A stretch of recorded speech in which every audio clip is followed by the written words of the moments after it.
Février 2024, l'Union européenne a signé un protocole d'accord privilégié sur les matières premières avec le Rwanda.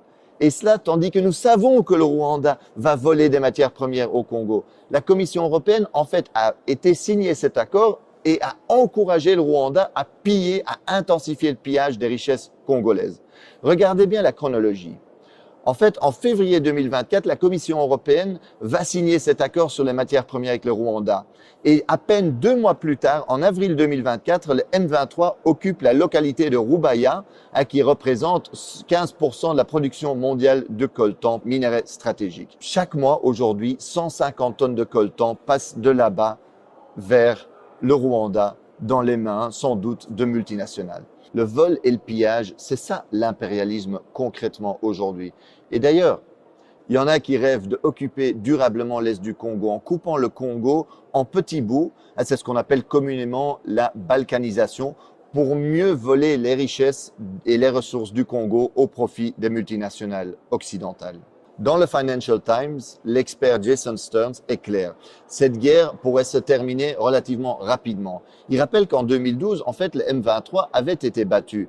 Et ce n'était pas seulement à cause de l'action de l'armée congolaise et de ses alliés du Sud, qui avaient battu militairement le M23. C'est aussi parce que les soutiens internationaux du régime rwandais avaient suspendu son financement. Et que donc, eux, ils avaient dit, voilà, à cause du rôle que vous jouez au Congo, ben on ne va plus vous financer. Barack Obama avait appelé Kagame pour lui dire d'arrêter le M23. En d'autres mots, si l'Occident aujourd'hui ne sponsorisait pas cette guerre, elle pourrait prendre fin très rapidement. Et on pourrait éviter, on aurait pu éviter déjà beaucoup de ces morts, beaucoup de ces victimes innocentes aujourd'hui en Congo. L'impérialisme aujourd'hui, le vrai visage de la politique étrangère et commerciale européenne en Afrique, c'est ça. Et quand la Russie envahit l'Ukraine, l'Union européenne parle du droit international, à juste titre. Mais quand son allié rwandais vise la souveraineté congolaise, commet des massacres, elle soutient. Comme quand Israël occupe la Palestine, le Liban, la Syrie, l'Union européenne se range du côté de l'agresseur. Alors aujourd'hui, faisons pression sur les dirigeants européens, parce que ce n'est pas acceptable que l'Europe joue ce rôle-là.